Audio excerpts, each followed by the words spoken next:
யாக்கோபுடைய மனைவிமார்கள் சொல்லுகிறார்கள் யாக்கோபிடத்திலே, தேவன் உமக்கு சொன்னபடி செய்யும். ஒரு தனிப்பட்ட ஒரு சகோதரி அவருடைய திருமணம் ஆன பின்பதாக அவருடைய வாழ்க்கையிலே ஒரு புதிய அனுபவம் ஏற்படுகிறது. அதுவரைக்கும் அவன் அம்மா வீடு, அக்கா, தங்கச்சி என்றவர்கள் திருமணம் ஆன பின்பதாக கொஞ்ச நாள்ல கொஞ்ச மாசத்துல போக்கஸ் முழுதாக மாறிவிடும். எனக்கு புருஷன் தான் எல்லாமே என்று சொல்லி அப்படிப்பட்ட அந்த சுவாபத்திலே இருக்கின்ற சபை, ஸ்திரீ என்பது சபை. இந்த இடத்துல ரெண்டு ஸ்திரீகளை பார்க்கிறோம், ராகேலும் லேயாளும், விசுவாசி அவிசுவாசி என்று சொல்லலாம். இந்த ரெண்டு பேரையும் இணைத்து இந்த யாக்கோபு குடும்பத்தை நடத்துகின்றான். இதோடு இணைந்து இன்னும் ரெண்டு பேர் சொல்லுவாங்க, அது மாதிரி 4 பேரை வைத்து இந்த ஊர் மனுஷன் சமாளிக்கின்றான். அல்லேலூயா. ஒருத்தர் சமாளிக்கிட்டு, ஆனா தேவன் நம்மோடு கூட இருப்பார் என்றால் எப்படியோ எந்த சூழ்நிலையோ சமாளிக்க முடியாது. அதற்கு அர்த்தம் இந்த யாக்கோபு இந்த ஸ்திரீகளை எப்படி மாற்றினார் என்பதுதான் இன்றைய செய்தி. யாக்கோபின் ஜெபம் அவருடைய மனைவிமார்களை ஜெபிக்கிறவர்களாக மாற்றினது இந்த நாட்களில் ஒரு தலைப்பு. இப்ப யாக்கோபு அவன் வனாந்திரத்திலே மந்தையை மேய்த்து கொண்டான். 2 விதமான மந்தைகள் இருந்தது அவனுக்கு. ஒன்று லாபானுடைய மந்தைகள், மற்றொன்று இவனுக்கு அங்கு சம்பளமாக பிரித்தெடுக்கப்பட்ட மற்ற மந்தைகள். அது வேறு இடத்திலே வைத்து அங்கு வேலைக்காரரை வைத்து அவன் பார்த்துக் கொண்டிருந்தான். இப்படியாக 2 மந்தைகளும் பெருக வேண்டும் என்பது அவனுடைய வேலை, அவனுடைய பணி, அவனுடைய தொழில், அவனுடைய ஊழியம். அந்த சூழ்நிலையிலே வீட்டில் பார்த்த 4 மனைவிமார்கள், இவன் வாழ்வதோ வனாந்திரத்திலே. அந்த வனாந்திரத்தில் எப்ப நேரம் வைத்து அப்புறம் வீட்டுக்கு போக முடியும். ஆனா வீட்டுக்கு போனா ஒண்ணுக்கு எதுக்கு போயிருக்காங்க, ரெட்டியா இருக்காங்க. என்ன கம்ப்ளைண்ட் சொல்றது, எதுக்கு கம்ப்ளைண்ட் சொல்றதுக்கு தான். அது சுவாபம், இயற்கையான சுவாபம். அது சபையுடைய சுவாபம், அது விசுவாசியுடைய சுவாபம், அது அவிசுவாசியுடைய சுவாபம், புறஜானியுடைய சுவாபம், மனுஷனுடைய சுவாபம் என்று எப்படி வேண்டுமானாலும் நாம் அதை வைத்துக் கொள்ளலாம். இப்படிப்பட்ட சூழ்நிலையிலே அவர்களை சந்திக்கும்படியாக வனாந்திரத்திலே யாக்கோபு வெறும் ஆடுகளை மாத்திரம் அவன் மேய்த்துக் கொண்டிருக்கவில்லை. தன்னுடைய குடும்பத்தினுடைய ரட்சிப்புக்காக அவன் என்ன செய்கிறான், ஒவ்வொரு நாளும் ஆடுகளை மாத்திரம் பார்க்கவில்லை, அவன் தன்னுடைய கண்களை வானத்துக்கு நேராக எடுத்து அங்கு பிதாவாகிய தேவனை யெகோவாவை நோக்கி பார்க்கின்றான். இந்த ஆடுகளும் பெருக வேண்டும், என் குடும்பமும் ஆஸ்வதிக்கப்பட வேண்டும், என்னுடைய மனைவிமார்களும் ஒற்றுமையாக இருக்க வேண்டும் என்று அவனுடைய வாழ்க்கையிலே அவன் அங்கிருந்து ஜெபித்துக் கொண்டே இருக்கின்றான். அப்போ ஜெபமானது எவ்வளவு ஒரு முக்கியமான பகுதியாக இருக்கிறது ஒரு குடும்பத்திலே. குடும்ப தலைவன் ஜெபிக்கிறவனாக இருப்பான் என்றால் அந்த குடும்பத்தை அவன் தான் நடத்துகிறான் என்ற அர்த்தம். அவனுடைய மனைவி தானாக அவனுடைய வார்த்தைக்கு கீழ்ப்படிவான். இல்லை என்றால் அந்த குடும்பத்தில் எப்பொழுதும் சலசலப்பு இருந்து கொண்டே இருக்கும். ஆனால் இவன் என்ன செய்கிறான் என்றால் அந்த வனாந்திரத்திலே ஆண்டவரை என்ன கேட்கிறான், நாம் என்ன கேட்க வேண்டும், என் புருஷனை சரி செய்யும், என் மனைவியை சரி செய்யும், என் பிள்ளைகளை சரி செய்யும், எங்க பாஸ்டரை சரி செய்யும் என்று நாம் என்ன செய்யலாம், கேட்கலாம், ஜெபிக்கலாம். வனாந்திரத்தில் உங்களுக்கு கொடுக்கப்பட்ட குழுக்கள், உங்களுடைய குழுவில் இருக்க அங்கத்தினர்கள், அவர்களுக்காக நீங்கள் ஜெபிக்கலாம். இவன் யாக்கோபு வனாந்திரத்திலே தான் கேட்டான், சோராது ஜெபித்தீட ஜெபாவி மறந்தாருமே, தடையாவும் அகற்றிடுமே, தயை கேட்டு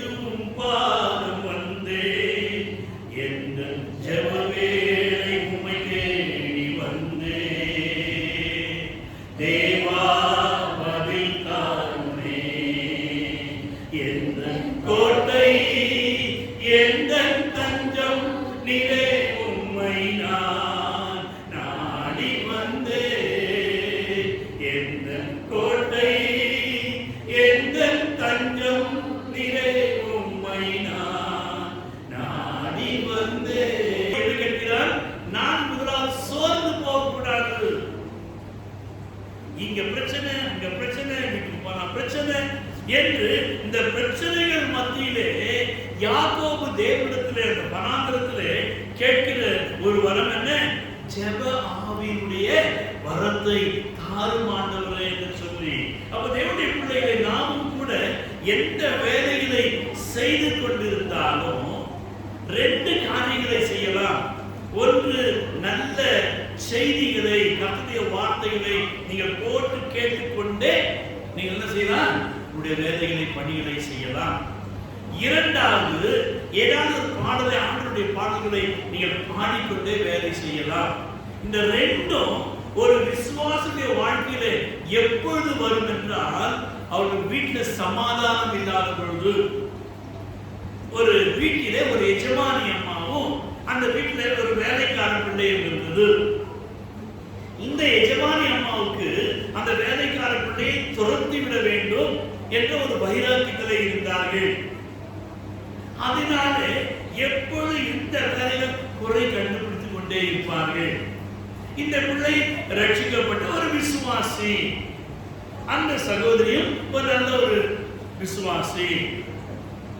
என்ன ஏற்படுது என்றால், இந்த வேலை செய்கிற பிள்ளை எப்பொழுதுமே தன்னுடைய போனை ஆன் பண்ணிட்டு அந்த கர்த்தருடைய வார்த்தையை போட்டு கேட்டுக்கொண்டே தன்னுடைய வேலைகளை அவள் செய்து கொண்டிருந்தாள். நாட்கள் கடந்து போயின. 4 பிள்ளைகள் அந்த எஜமான குடும்பத்திற்கு.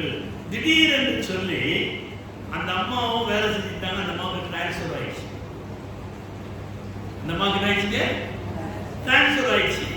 இப்போ வேலைக்காரி தான் முழு குடும்பத்தையும் பார்த்து கொண்டிருக்கிறார். நல்ல ஒரு தேவனுக்கு பயந்த பிள்ளை. 4 பிள்ளைகளையும் அவருடைய தகப்பனையும் இவள் பார்த்து கொண்டிருக்கிறாள்.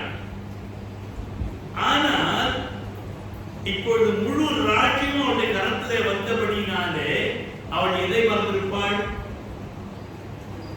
சொல்லுங்க.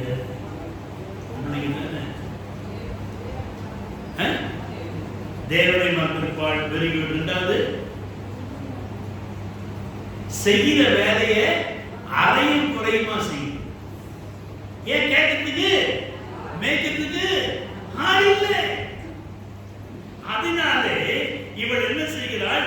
அறையும் குறையுமாக வேலைகளை செய்து கொண்டு அவள் இருந்தபடியினாலே கொஞ்ச நாள் யார் பார்க்கல? ஆண்டவர் பார்த்து கொண்டிருக்கின்றார். ஆண்டவர் பார்த்து கொண்டிருக்கிறார் என்ற பிள்ளைகளே, அவருடைய நடத்துதல் வித்தியாசமாக மாறிற்று. எனவே நம்முடைய வாழ்க்கையிலே தேவன் நமக்கு கொடுக்கப்பட்ட பொறுப்பிலே நாம் உண்மையுள்ளவர்களாக இருக்க வேண்டுமானால் நமக்குள்ளாக ஜெப ஆவியை, ஜெப வரத்தை ஆண்டவரை கேட்டு பெற்றுக்கொண்டு செய்திகள் வழியாக, பாடல்கள் வழியாக ஆண்டவரோடு கூட இணைந்து பாருங்கள். அது மிகவும் ஆசீர்வாதமாக இருக்கிறது.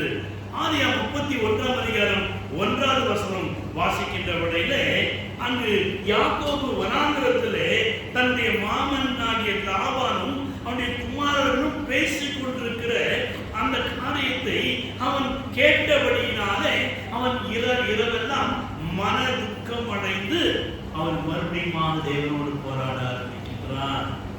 ஒரு சைடுல மனைவிமார்கள், ஒரு சைடுல ஆட்டு மந்தைகள், 2 விதமான ஆட்டு மந்தைகள். நான் பெருக செய்ய வேண்டும். ஆனால் எந்த நேரம் பார்த்தாலும் அந்த கம்ப்ளைண்ட் பாக்ஸ் தான் எனக்கு காதுகளிலே வந்து கொண்டே இருக்கிறது. என்ற சூழ்நிலையிலே அவன் அந்த ராத்திரி வேளையிலே அவன் தேவனோடு மறுபடியும் போராடி ஜெபிக்கின்றான். இந்த சூழ்நிலையிலே யாக்கோபிடம் தேவனாகிய கர்த்தர் என்ன பேசினார்? இந்த சூழ்நிலையிலே தேவ தூதனானவர் யாக்கோபிடத்திலே என்ன பேசினார்?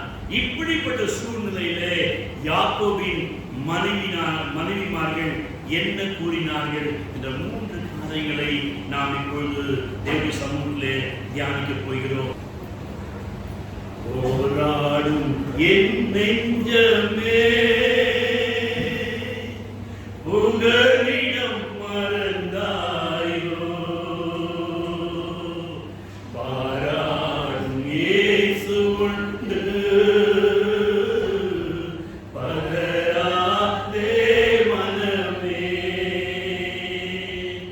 போராடும் என் நெஞ்சமே புகலிடம் மறந்தாயோ பாராளும் இயேசு உண்டு பதறாதே மனமே கடந்ததை நினைத்து தினம் கண்ணீர் வடிக்கின்றாயோ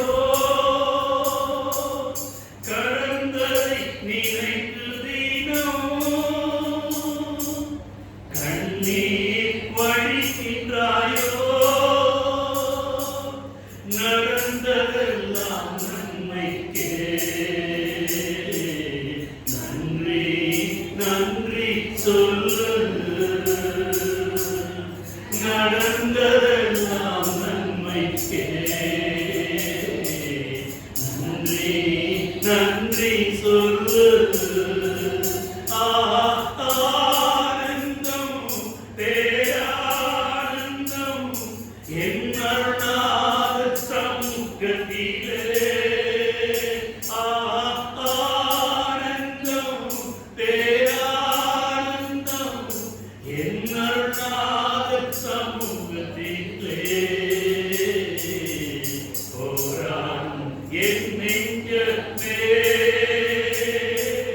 புகலிடம் மறந்தாயோ பாராடும் இயேசு உண்டு பதறாதே மனமே. ஆதியாகமம் 31ஆம் அதிகாரம் 3வது வசனம் முதலாவது நாம் சிந்திக்கப் போகிறோம். இரண்டாவதாக 12வது வசனம் சிந்திக்கப் போகிறோம். மூன்றாவதாக 16வது வசனம் சிந்திக்கப் போகிறோம். இரவெல்லாம் தேவனுடன் ஜெபத்திலே போராடுகிற ஒரு ஜெப வீரன் தான் இந்த யாக்கோபு. இந்த யாக்கோபு பெற்றோரை விட்டுவிட்டு தனிமையான வனாந்திர வாழ்க்கையை ஆரம்பித்தது முதல் யாக்கோபு தன் மூதாதையருடைய ஜெப வாழ்க்கையை பின்பற்றுகிறான். முதலாவது அவன் பெற்றோரை விட்டு தனியே வந்த வேளையிலே அவனுக்கு தூக்கம் இல்லை, பயம், ஒரு துக்கம். தன்னுடைய ஆத்துமாவிலே அவன் ஜெபிக்க விரும்புகின்றான். இரவெல்லாம் அவன் தேவனோடு போராடுகின்றான். தூக்கம் இல்லை. என்னுடைய பிள்ளைகளே, நமக்கு பிரச்சனைகள் வருகின்ற வழியில் கூட நாம் இப்பொழுதுதான் புரண்டு புரண்டு புரண்டு புரண்டு படுத்துக் கொண்டிருப்போம்.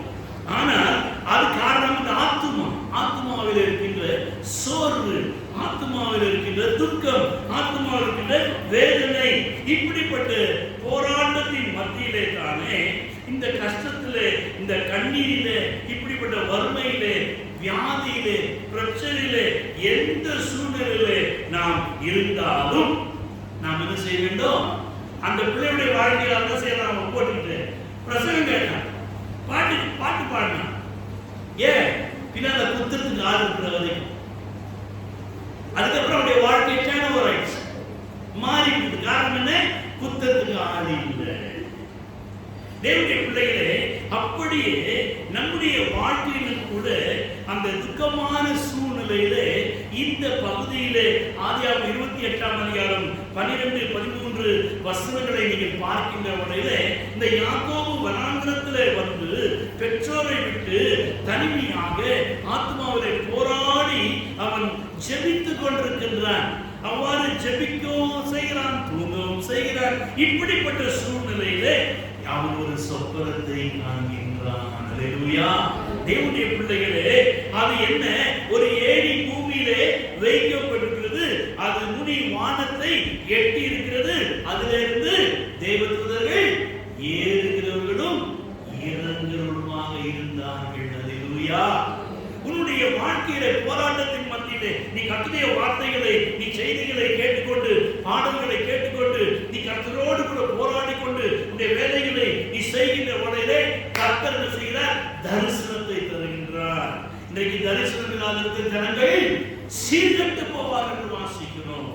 எனவே உனக்குள்ளாக ஒரு தரிசனம், உன்னுடைய குடும்பத்தை குறித்து ஒரு ரட்சிப்பின் தரிசனம். யாக்கோபுக்கு அந்த தரிசனம் இருந்தபடியினாலே ஒரு சில குடும்பம் மாத்திரமல்ல, இப்பொழுது மாமனாரோ அந்த மைத்துனரோடு பேசுகிறதை அவர் கேட்டு மன துக்கம் அடைகின்றான்.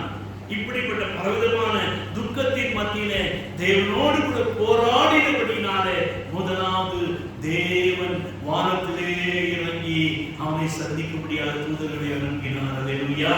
உன்னுடைய வாழ்க்கையிலும் கூட நீயும் கூட இவ்வாறு போராட்டத்தின் மத்தியிலே சோர்ந்து போகாதபடிக்கு, பலவீனப்பட்டு போகாதபடிக்கு வசனங்களை கேட்டுக்கொண்டு பாடல்களை பாடிக்கொண்டு தீர்த்து கொண்டு இருக்கின்ற வழியிலே அதே ஒரு ஜெப வாழ்க்கையாக மாறிவிடுகிறது. எனவே அந்த சூழ்நிலையிலே தேவன் வானத்திலே ஏசாயா 66:1 வாசிக்கிறோம், வானமானது சிங்காசனம், பூமியானது பாதப்படி என்று சொல்லி அவரால் உட்கார முடியாது. உடைய பாரம், உடைய போராட்டம், உடைய கண்ணீர், உடைய ஜெபம், உடைய அழுகை அவைகள் என்ன செய்ய காத்துக் கொண்டிருக்கிறது. என் தேவனாகிய கர்த்தர் அந்த சிம்மாசனத்திலிருந்து எழுந்து நின்று தம்முடைய தூதர்களை கீழே அனுப்புகின்றார். அல்லேலூயா. இவருடைய வாழ்க்கையில் அதுதான் நடந்தது. தேவனுடைய பிள்ளைகளே, அவன் அந்த தரிசனத்தை பார்க்கிறான். புதிய ஏற்பாட்டுக்குள்ளாக யோவான் 1:51 கூட நாம் அதைத்தான் பார்க்கின்றோம்.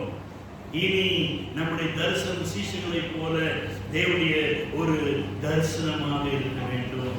இப்படிப்பட்ட தரிசனம் தர வேண்டுமானால் நமக்குள்ளாக ஜெப ஆவி, எனக்குள்ளாக ஜெப ஆவி, அப்பொழுதுதான் எனக்குள்ளாக ஜெப ஆவி உடைய மனைவிக்கும், உடைய புருஷனுக்கும், உடைய பிள்ளைகளுக்கும், உடைய சபைக்கும், உடைய ஊழியருக்கும் அது கடந்து செல்லும். நான் வேலை செய்கிறதில்லை, என்னோடு கூட என்னுடைய தொழில்கள் மத்தியிலே, வியாதிகள் மத்தியிலே, பிரச்சனைகள் மத்தியிலே அது நிச்சயமாய் கடந்து செல்வது. என்னுடைய பிள்ளைகளே, ஆதியாகமம் 31:3 வாசிப்போம்.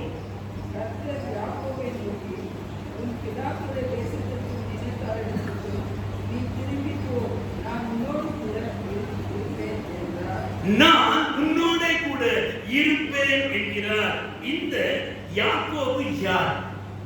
இவன் பிறக்கும் பொழுதே வயிற்றுல, அம்மா வயிற்றுல பிறந்தான், சண்டை போட்டு கொண்டு பிறந்தான். கிட்டத்தட்ட 50,000 குரோமோசோம்கள் ஒன்றோடு ஒன்று சண்டை போட்டுக்கொண்டு அதை ஜெயிக்கிருந்தா அது கர்ப்பமாக உருவாகின்றது. வயிற்றிலே சண்டை, அது ஒன்றோடு ஒன்று மோதிக்கொண்டு அதிலே கடைசியிலே ஜெயிக்கிருந்தா அது கர்ப்பமாக பிள்ளையாக உருவாகிறது. இந்த இடத்துல 2 பேர் ஜெயித்து விட்டார்கள். அல்லேலூயா. நம்முடைய ஜெப வாழ்க்கை மாறும் என்றால் ஆண்டவர் நமக்கு not single digit blessing, he will give a double digit blessing. அல்லேலூயா. சகரியா 9:12 என்ன வாசிக்கிறோம்?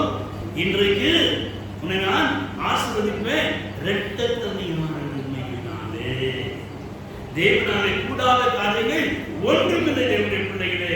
எனவே இவன் வயிற்றிலேயே போராடி கொண்டு இருந்து அந்த சூழ்நிலையிலே அந்த பெற்றோர் என்ன செய்தார்கள்? இன்றைக்கு கர்ப்பமான உடனே ஏதாவது பிரச்சனை உடனே எங்க ஓடுறோம்? சொல்லுங்க. ஆமா, முதல்ல ஹாஸ்பிட்டல் ஓடும். நீ இங்க காத்துக்கலன்னா உன்னை அங்க காத்துக்க வச்சிருவாரு. அல்லேலூயா. எங்க காத்துக்கணும்? தேவ சமூகத்திலே. தேவனுடைய பிள்ளைகளே, இங்கு 25:20 வரை வாசிக்கின்ற வரையிலே மனைவியாய் இருந்த தன் மனைவிக்காக ஈசாக்கு கர்த்தரை நோக்கி வேண்டுதல் செய்தார். யாருக்காக? அவளுக்கு குழந்தை இல்லை. இவன் என்ன செய்தான்? கர்த்தர் அவன் வேண்டுதலை கேட்டறினார். ரெபெக்காள் கர்ப்பம் தரிக்கும்படியாக கர்த்தர் கிருபை செய்தார். ஆனா இவ யாரு? ஒரு ஜெபிக்காத ஒரு ஸ்திரீ. இங்கு ஈசாக்கு என்ன செய்கிறான்? தன்னுடைய மனைவிக்காக ஜெபிக்கிறான். ஈசாக்கு ஜெபிக்கிறதை ரெபெக்காள் பார்த்து கொண்டே இருக்கிறார். என் புருஷன் அழுறாயா, ஜெபிக்கிறாயா, நான் பகலெல்லாம் என் புருஷன் சண்டை போட்டு இருக்கேன், அவன் ராத்திரிலாம் கர்த்தரை சண்டை போட்டு அப்படிப்பட்டவனாக நாம் மாற வேண்டும். மனுஷனோடு போராடாதீங்க, தேவனோடு போராடி பாருங்க. ஒவ்வொரு கேள்விக்கும் சரியான பதிலை சரியான நேரத்தில் என் தேவன் கட்டளையிடுவார். இவன் இவ்வாறு ஜெபித்தபடினாலே அவள் கர்ப்பம் தரித்தாளா. ஒன்றோடொன்று அங்கு அங்கு மோதி கொண்டன. என்ன சொன்னா அந்த பகுதியை வாசித்து பாருங்க. அந்த ரெபேக்கா என்ன செய்றா? எங்க போனானா? கர்த்தரிடத்தில் விசாரிக்கும்படியாக போனாள். அல்லேலூயா. எங்க போனானா? நம்ம எங்க போவோம்? நாம ஆசை பித்திரி உன் கையில் இருக்கிறதெல்லாம் இழுத்து உறிஞ்சி உன்னை கடன் வாங்கி உன்னை தெருவோட்டு நிற்க வச்சிடும். அதுக்காண்டி நீ வீட்டில் முழங்கால் போட்டு இந்த பாஸ்டர் அங்கால் தூங்கக்கூடாது. ஒன்றுக்கு 3 பேர் இருக்காங்க தத்தி மாதிரி. ஃபோன் போட்டு சொல்லுங்க, ஐயா ஜெபம் பண்ணுங்கய்யா, எங்கள் வீட்டில் இந்த மாதிரி பிரச்சனை ஐயா. உங்கள் ஊழியக்காரன் கூட நீங்கள் தொந்தரவு பண்ணிக்கிட்டே இருங்க. கர்த்தரிடத்திலே விசாரிக்கும்படியாக போனாள். சண்டை போட்டவள்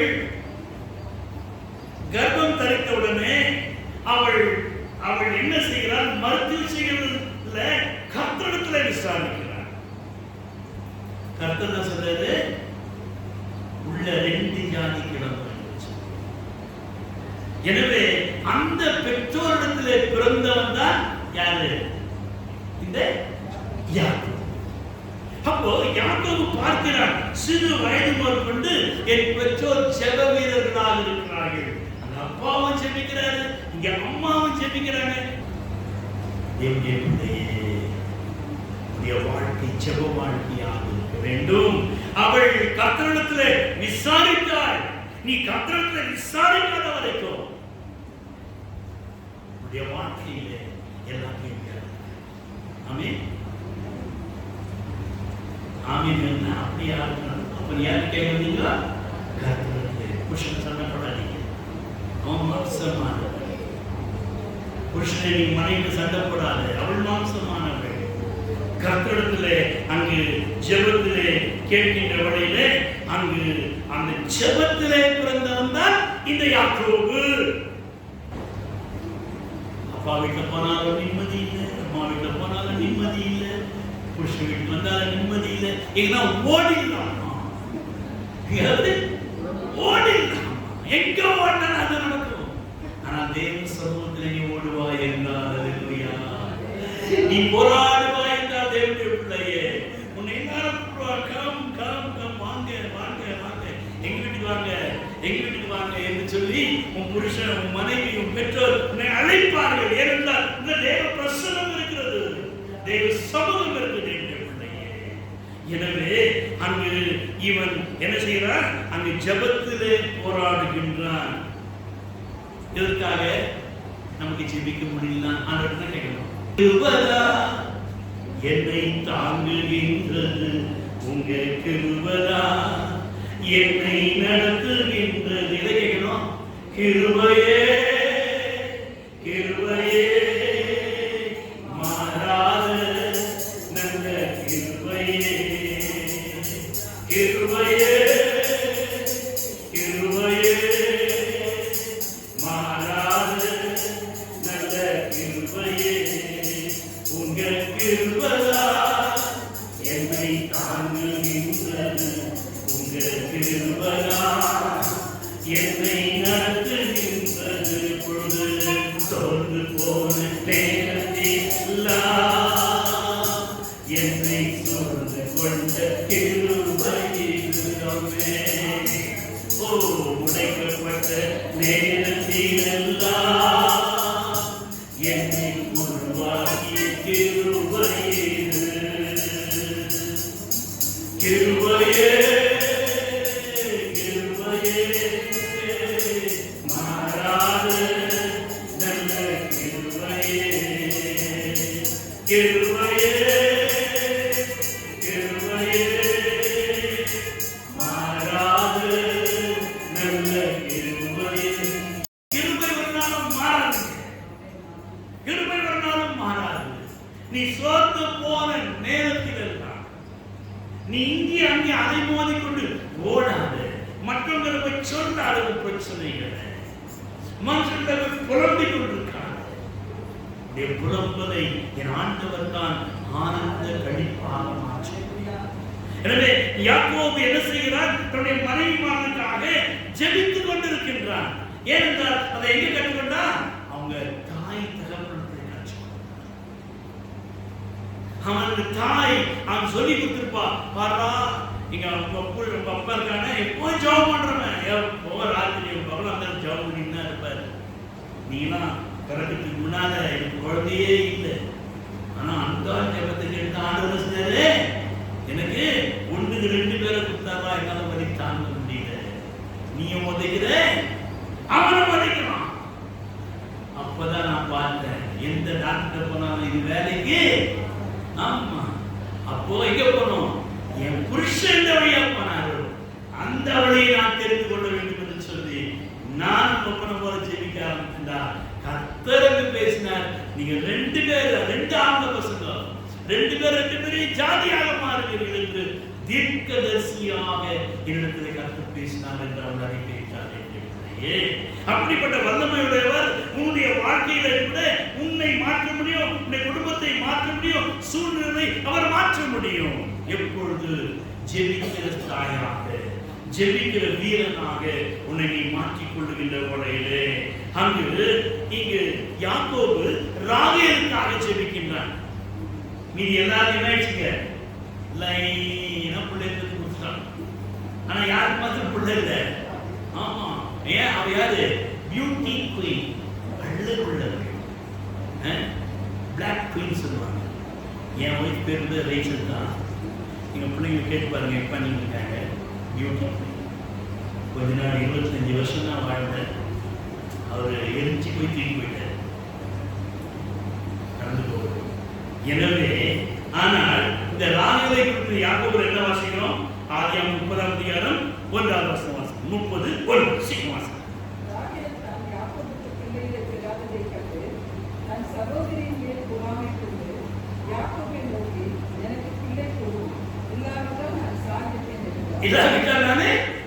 ஆமா, ஒரு புடவை கிடைக்கல, ஒரு இது கிடைக்கல, ஒரு அது கிடைக்கல, நமக்கு தான் அந்த வீட்டுல சண்டை தான். நான் செத்து போறேன், நான் ஓடி போறேன், அம்மா ஓடி போறேன், அங்க போய் இங்க போய் பிளாக் மெயில், இந்த மெயில பிளாக் மெயில் பண்றது. இவன் பார்த்தா இந்த அம்மா வந்து வாழ்க்கை இருக்கிறதுனால அவளுக்காக அவன் ஜெபிக்க ஆரம்பித்தான். அவளுக்காக அவன் ஜெபிக்க ஆரம்பித்தான். தேவனுடைய பிள்ளைகளே, 30:22 என்ன வாசிக்கிறோம்? தேவன் ராகேலை நினைத்தருளினார். அல்லேலூயா. அவளுக்கு தேவன் சொல்லி கொடுத்து, யாருக்கு வசனம் சொல்லி பாருங்க, யாருக்கு?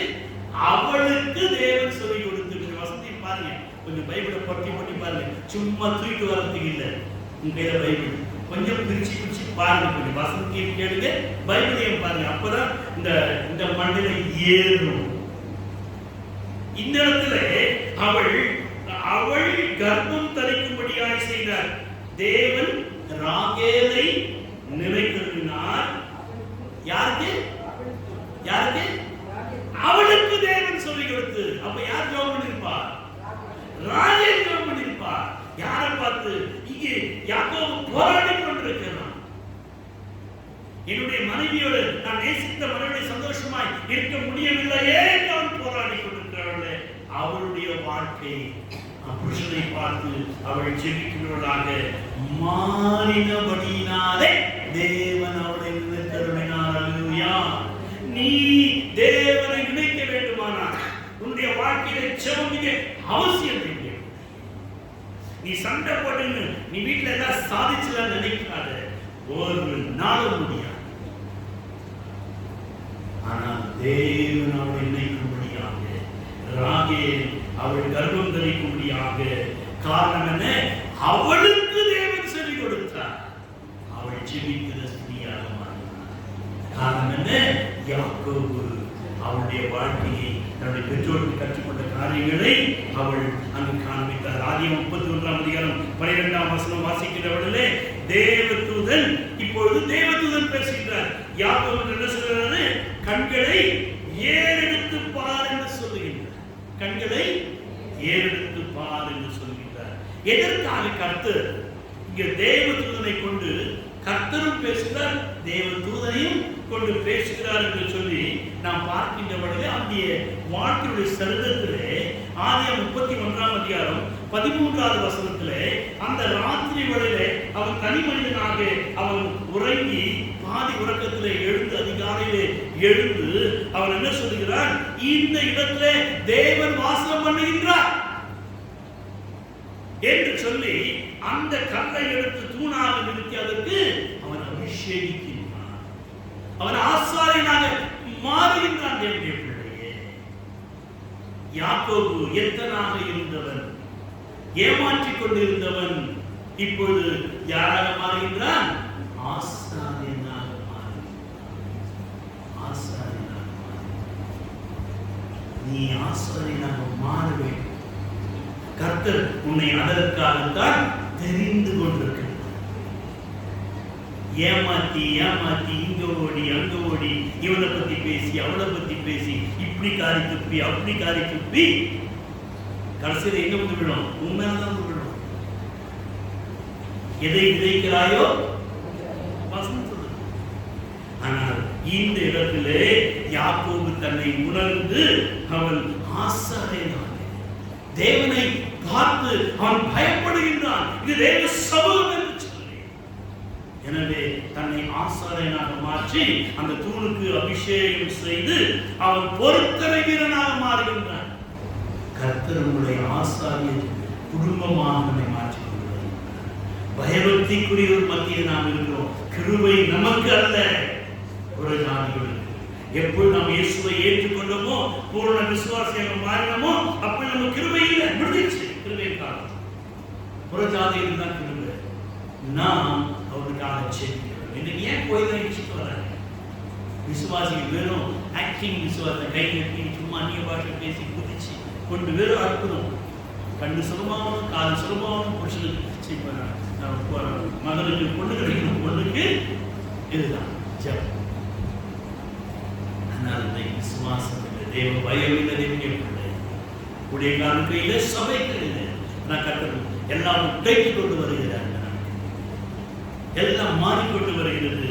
ஆனால் இவனோ அங்கு ஆசாரியனாக மாறி பொருத்தனை செய்து அந்த தூணுக்கு அபிஷேகம் செய்து பொருத்தனை வீரனாக மாறி அவன் கடந்து வருகிறபடினாலே கர்த்தர் அவற்றை சொல்கின்றார், நீ அங்கு பொருத்தனை பண்ணியே, நீ ஆசாரியனானியே, ஞாபகம் இருக்குதா? அவர்தான் நான் என்று 31:10 அங்கு தரிசனத்தில் சொப்பனத்தில் அவனோடு கூட பேசுகின்றார். உன் கண்களை ஏறெடுத்து பார். பிசினஸ் நான் பெருக பண்ணேன், ஆமென் சொன்னார். கடனை பெருக பண்ணேன், ஆமென் சொல்லுங்க. தேவனுடைய பிள்ளையே, என்னுடைய வாழ்க்கையிலே கர்த்தர் எல்லாவற்றையும் ஒரு பெருக பண்ண வேண்டுமானால் உன் கண்களை எங்கே போகணும்? ஆடனுடைய வாழ்க்கையாக மாற வேண்டும். எதாக மாற வேண்டும்? வாழ்க்கையாக மாற வேண்டும். எனவே அங்கு சொல்றாரு, உன் கண்களை எடுத்துப்பார். அப்போ நமக்கு பிரச்சனைகள் வருகின்றன, எங்கே எங்கே எடுத்து பார்க்கணும்? எனக்கு தாசை வரும் பருவதும் நேராயின் கண்களை ஏறெடுப்பேன். அதை விட்டு உன் புருஷனையோ உன் பொண்டாட்டியோ உன்னுடைய பிஸ்னஸையோ உன்னுடைய ஆஸ்தியோ. சபைக்கு எத்தனை மணிக்கு வரும்? 10 மணி ஆகிடும். இன்னைக்கு அறிவிப்பு உச்சம் ஸ்பெஷல் அறிவிப்பு. எல்லாம் மாறணும். இல்லை என்றால் அது நமக்கு ஆசீர்வாதம் அது இருக்கும், ஆனால் என்ன செய்ய முடியாது. எனவே இங்கு அவன் கண்களை எடுத்து பார்க்கும்படியாக யாக்கோபு சொல்லு. 31:14 வாசிங்க.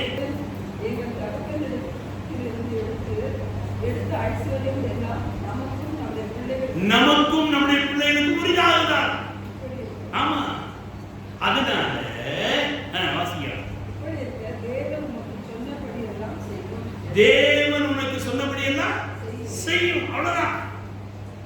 ஏன் இந்த 4 ஸ்திரீகளும் பார்க்கிறாங்க, தேவன் அவரோடு கூட இருக்கிறார். யாக்கோபோடு கூட தேவன் இருக்கிறார். என் புருஷனோடு கூட தேவன் இருக்கிறார். உங்களிடத்துல தேவன் இருப்பார் என்றால் உங்க புருஷனோ உங்க மனைவி உங்க பிள்ளைகளோ உடைய வார்த்தை கண்டிப்பாக கேட்பார்கள். அதை விட்டுட்டு சண்டை போட்டு அழுது ஒப்பாரி வச்சு மூஞ்சி தூக்கி வச்சுட்டு போய் தண்ணி அடிச்சுட்டு வந்து கலாட்டா பண்ணி வீட்டில் உங்க காரியங்கள் நிறைய நினைச்சீங்க நடக்கும். ஆனா ஒரே ஒரு வழி எங்க ஒண்ணு வசனத்தை கேளு, இல்லைன்னா வாயை திறந்து பாட்டு சண்டை போடாது. இந்த வாய இதுனா வாயா இது? அப்ப நான் சொல்ல இது அபிஷேகம் இருந்த வாயாக மாறு. இங்கு என்ன யாக்கோபுடைய மனைவிமார்கள் யாருன்னா எப்படி சொல்லிட்டு அவங்க விசுவாசி அவிசுவாசி. யாக்கோபு என்றால் சபை, குடும்ப தலைவன், போதகர், கிறிஸ்துவுக்கு ஒரு முன் அடையாளமானது யாக்கோபு. அப்போ இவர்கள் அனைவரும் ஒரே மனதுடன் அங்கு சொல்லுகிறார்கள். என்ன சொல்லுகிறார்கள்? தேவன் உமக்கு சொன்னபடி எல்லாம் செய்யும். காரணம் என்ன? யாக்கோபு ஸ்டேட்மெண்ட் கொடுக்கிறான் 31:5. என் தகப்பனுடைய தேவன் என்னோடு கூட இருக்கின்றார். அல்லேலூயா. அவன் ஸ்ட்ராங்கா சொல்றான். 4 பொண்டாட்டினடா, 400 பேர் எனக்கு இருந்தாங்க, சரி நான் அதுக்கெல்லாம் பயப்பட மாட்டேன். அவன் மச்சானுக்கு விரோதமா, மாமனாருக்கு விரோதமா, ஆனால் தேவன் என்னோடு கூட இருக்கிறார். காரணம் என்ன? அவனுடைய தொடர்பு அந்த தேவனோடு கூட இருந்தது. தொடர்ந்து 31:6-7 வாசிக்கிறவர்கள எனக்கு தீங்கு செய்ய தேவன் அவனுக்கு இடம் கொடுக்கவில்லை. ஒரு நாள் கொடுக்க மாட்டாங்க, ஒரு நாள். காரணம் என்ன? யாக்கோபுடைய தொடர்பு தேவனோடு கூட இருக்கு. உன்னுடைய தொடர்பு தேவனோடு கூட இருக்கும் என்றால் உன் கூட இருக்கவங்க, உன் குடும்பத்தார், உடைய உறவுகள், உனக்கு எதிராளிகள் யாரும் உனக்கு ஒரு தீங்கு செய்யவே முடியாது. அல்லேலூயா. அடுத்து சொல்றார் 14 இப்பதான் இவங்க 3-4 பேர் சொல்றாங்க, தேவன் உமக்கு சொன்னபடி செய்யும் என்றார். காரணம் என்ன? அவருடைய புருஷனத்திலே அவர்கள் பார்த்த காரியம், அவர் மனாந்திரத்திலே இருந்தார்கள், வீட்டிலே இருந்தார்கள், எங்கே இருந்தாலும் தேவனோடு தொடர்பு வைத்துக் கொண்டிருக்கிறார். அவர் ஒரு தரிசனம் உள்ள மனுஷன். அது அவருடைய ஜெப வாழ்க்கையை மாற்றிருக்கு. என்னுடைய ஜெப